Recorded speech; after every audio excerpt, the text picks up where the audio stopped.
Subscribe जरूर करें। दुनिया का सबसे बड़ा धार्मिक सम्मेलन महाकुंभ 2025 में प्रयागराज की पावन भूमि पर आयोजित होने जा रहा है। इस बार का महाकुंभ भव्य, दिव्य और विशाल होने वाला है। विष्णु पुराण के मुताबिक जब बृहस्पति मेष राशि में और सूर्य मकर राशि में होता है, तब कुंभ मेला प्रयागराज में आयोजित होता है। कुंभ मेला हिंदू धर्म का एक प्रमुख धार्मिक पर्व है जो हर 12 साल में आयोजित किया जाता है। महाकुंभ 13 जनवरी 2025 से 26 फरवरी 2025 तक प्रयागराज में होगा। इस भव्य और दिव्य महाकुंभ में लगभग 40 करोड़ से ज्यादा श्रद्धालुओं के आने की संभावना है। हिंदू मान्यताओं के अनुसार कुंभ में शाही स्नान करने से समस्त पापों का नाश होता है और व्यक्ति को मोक्ष की प्राप्ति होती है। कुंभ के दौरान विशेष रूप से पवित्र नदियों में स्नान करने से आत्मा शुद्ध होती है। शाही स्नान कुंभ मेले की मुख्य विशेषता है। यह स्नान साधु संत, महात्मा, अन्य तीर्थ यात्रियों के लिए एक विशेष अवसर होता है। कुंभ मेले के शाही स्नान को पुण्य स्नान भी माना जाता है, क्योंकि इसे करने से व्यक्ति को पुण्य की प्राप्ति होती है। यह एक प्रकार का भक्ति और समर्पण है, जहाँ व्यक्ति अपने जीवन के सभी दुख और कठिनाइयों को भगवान के चरणों में समर्पित करता है और आशीर्वाद प्राप्त करने का प्रयास करता है। कुंभ मेले का शाही स्नान न केवल एक धार्मिक अनुष्ठान है, बल्कि यह भारतीय संस्कृति, परंपरा और आस्था का एक सुंदर उदाहरण है। प्रयागराज में लगने वाले महाकुंभ का महत्व सबसे ज्यादा इसीलिए है क्योंकि प्रयागराज सबसे प्राचीन शहरों में से एक है और यहाँ विशेष रूप से 3 नदियों का त्रिवेणी संगम है। माँ गंगा, यमुना और अदृश्य माँ सरस्वती के संगम यानी मिलन बिंदु को त्रिवेणी संगम के नाम से जाना जाता है और इसी पवित्र त्रिवेणी संगम पर स्थित होने की वजह से इस स्थान को प्रयागराज कहा जाता है।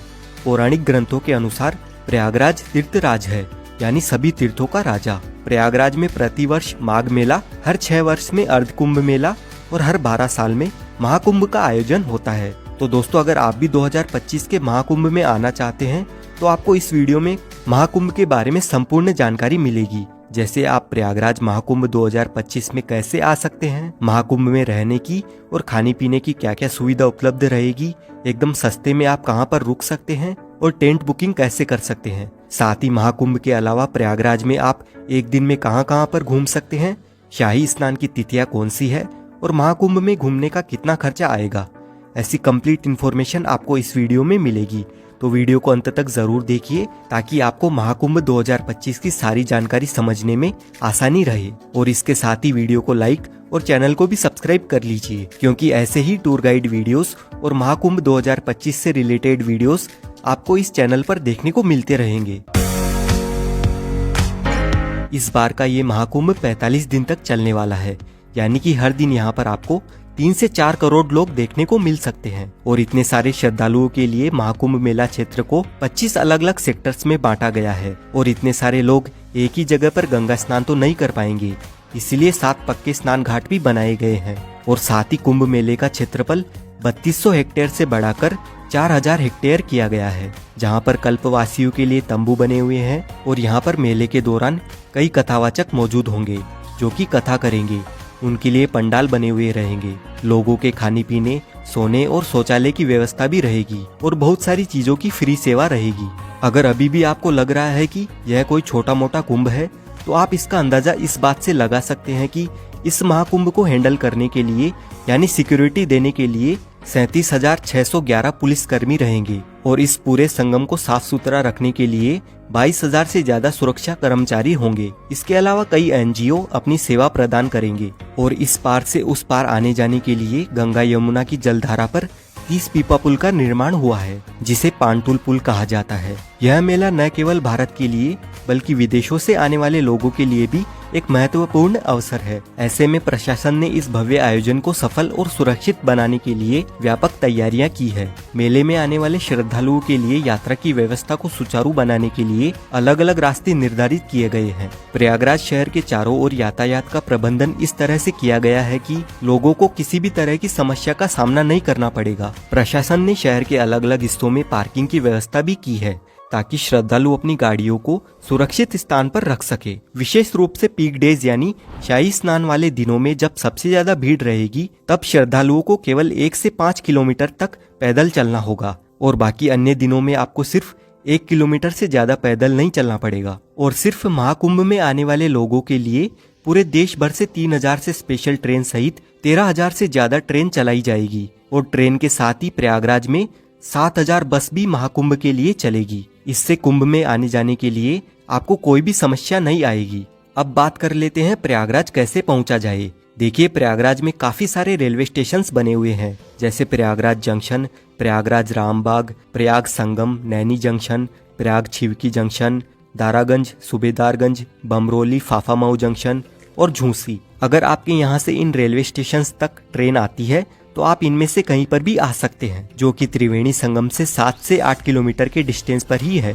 वैसे सबसे नजदीकी रेलवे स्टेशन की अगर हम बात करें तो प्रयागराज जंक्शन, प्रयागराज छिवकी, प्रयागराज रामबाग और प्रयागराज संगम ये नजदीकी रेलवे स्टेशन है। प्रयागराज के लिए इंडिया के सभी मुख्य रेलवे स्टेशनों से रेल कनेक्टिविटी इजीली अवेलेबल है, तो आप बाय ट्रेन यहाँ तक आसानी से पहुँच सकते हैं। रेलवे स्टेशन तक आने के बाद संगम तक पहुँचने के लिए आपको रेलवे स्टेशन के बाहर से ही 20 रुपए के चार्ज पर शेयरिंग ई रिक्शा मिल जाएगा। प्रयागराज पहुँचने के बाद सबसे जरूरी बात रहती है यहाँ पर रहने की क्या सुविधा है और टेंट बुकिंग कैसे करें।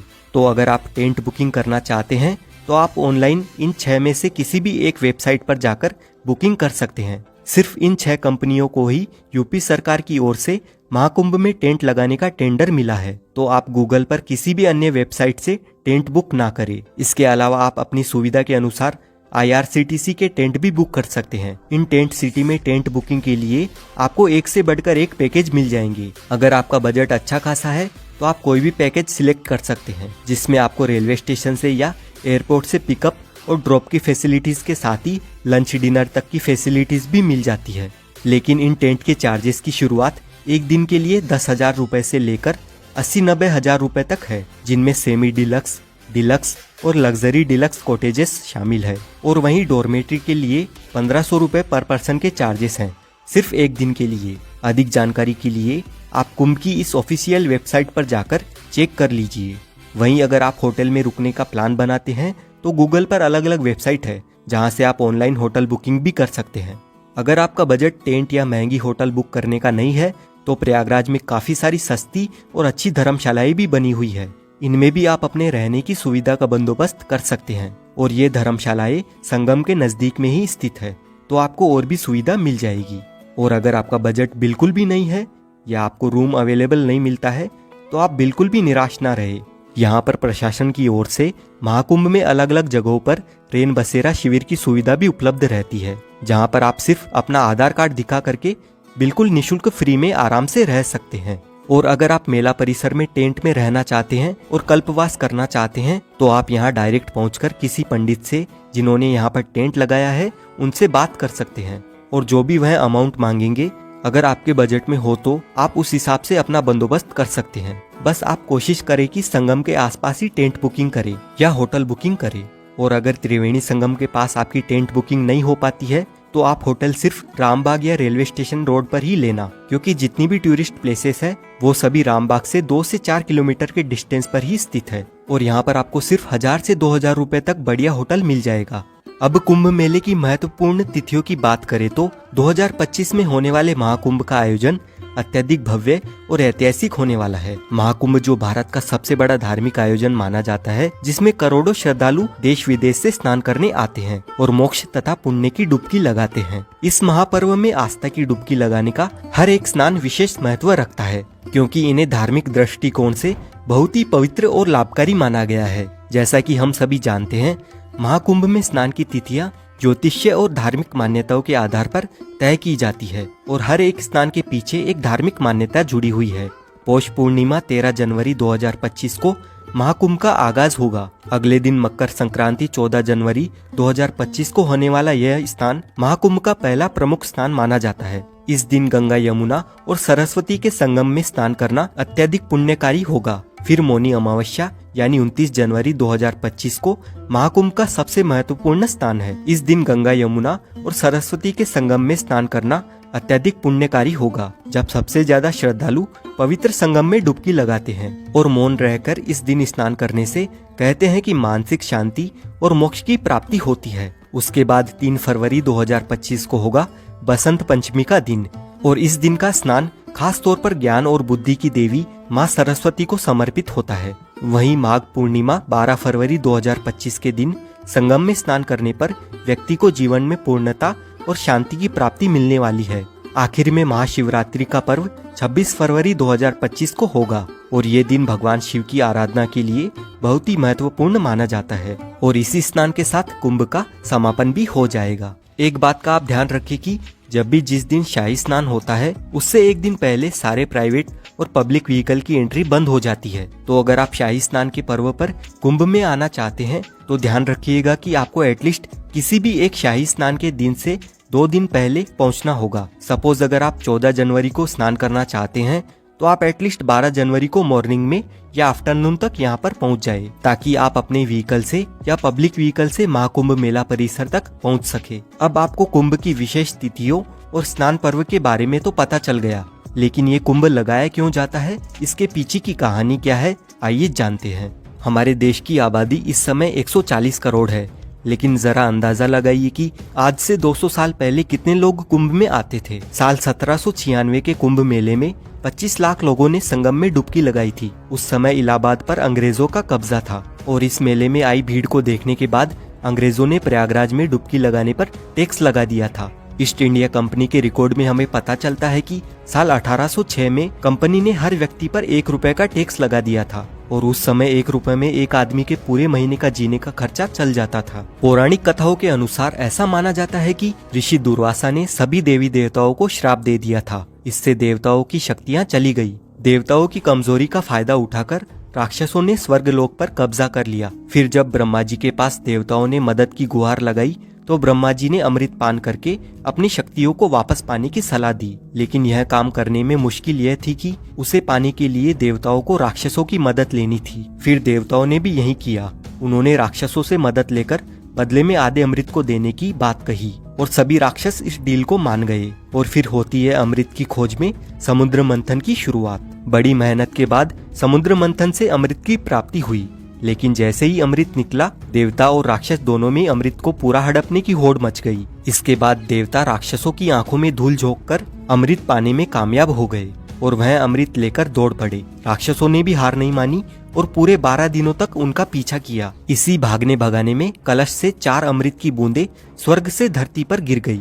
माना जाता है कि यह बूंदें हरिद्वार की गंगा नदी, प्रयागराज में त्रिवेणी संगम, उज्जैन में शिप्रा नदी और नासिक में गोदावरी नदी में गिरी थी। अब ये 4 बूंदें जहाँ जहाँ पर गिरी आज वहीं पर कुंभ मनाया जाता है और हर 12 साल के अंतराल में कुंभ मनाने के पीछे की कहानी ये है कि पौराणिक ग्रंथों में कहा जाता है कि देवताओं के 12 दिनों का अर्थ है मानव के 12 साल। इसीलिए हर साल 12 और 3 साल के अंतराल पर चारों स्थानों पर कुंभ मेले का आयोजन होता है और ऐसा कहा जाता है कि एस्ट्रोलॉजिकल कैलकुलेशन के बाद जब कुंभ मेले का समय आता है तो यह नदियां वही अमृत का रूप धारण करती है, जिनमें नहाने से लोगों के सभी पाप हमेशा हमेशा के लिए धुल जाते हैं और उन्हें मुक्ति मिल जाती है। अब हम जानते हैं प्रयागराज की कौन कौन सी जगह घूमने लायक है। सबसे पहले आपको संगम स्नान करना है, जिसके लिए नाव में बैठकर आपको त्रिवेणी संगम तक जाना होता है। त्रिवेणी संगम में आप गंगा नदी और यमुना नदी को मिलते हुए अच्छे से देख सकते हैं, लेकिन सरस्वती नदी अदृश्य है तो वो हमें दिखाई नहीं देती है।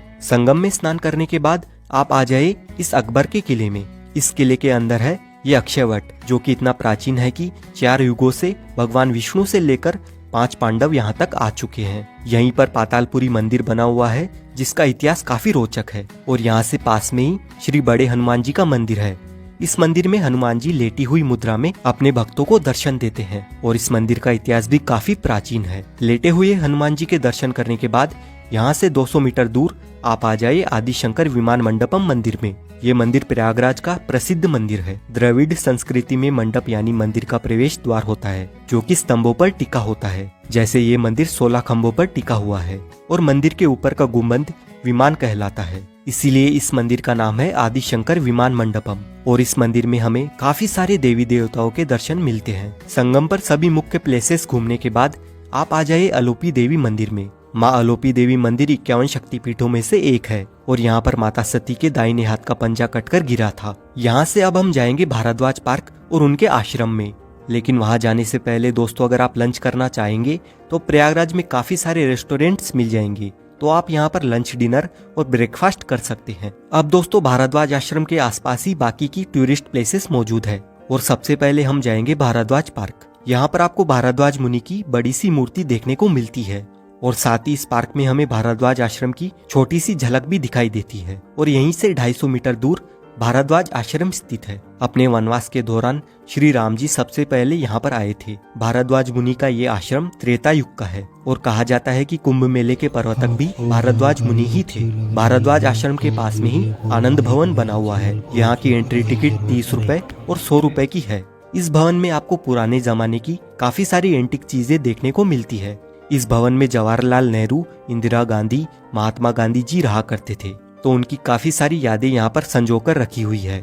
आनंद भवन घूमने के बाद आप आ जाए चंद्रशेखर आजाद पार्क में। 17 फरवरी 1931 को अंग्रेजों ने चंद्रशेखर आजाद को इसी जगह पर चारों ओर से घेर लिया था। फिर चंद्रशेखर जी ने अपनी पिस्तौल में बची आखिरी गोली अपने आप को ही मार ली थी। चंद्रशेखर आजाद पार्क के सामने पंडित जी की चाट पर कुल्हड़ वाला दही बल्ला, कचौरी, समोसा काफी फेमस है, तो आप यहाँ पर नाश्ता पानी भी कर सकते हैं। उसके बाद आप आ जाए प्राचीन वेणी माधव मंदिर में। त्रिवेणी संगम की रक्षा करने के लिए भगवान विष्णु खुद यहाँ पर विराजमान हुए थे। अब हम आ गए हैं नागवासुकी मंदिर में। इस मंदिर का इतिहास भी काफी दिलचस्प है और ये मंदिर कुंभ मेले से जुड़ा हुआ है। यानी ये वही नागवासुकी जी का मंदिर है जो समुद्र मंथन के समय रस्सी की जगह पर खुद थे। आप महाकुंभ मेला घूमकर इन सभी जगहों पर भी एक दिन में घूम सकते हैं और प्रयागराज की सभी टूरिस्ट प्लेसेस देखने के लिए आप ये वाला वीडियो देख सकते हैं। और महाकुंभ से रिलेटेड आपका जो भी सवाल है आप कमेंट करके पूछ सकते हैं। साथ ही वीडियो अच्छा लगा है तो वीडियो को लाइक और शेयर जरूर करें।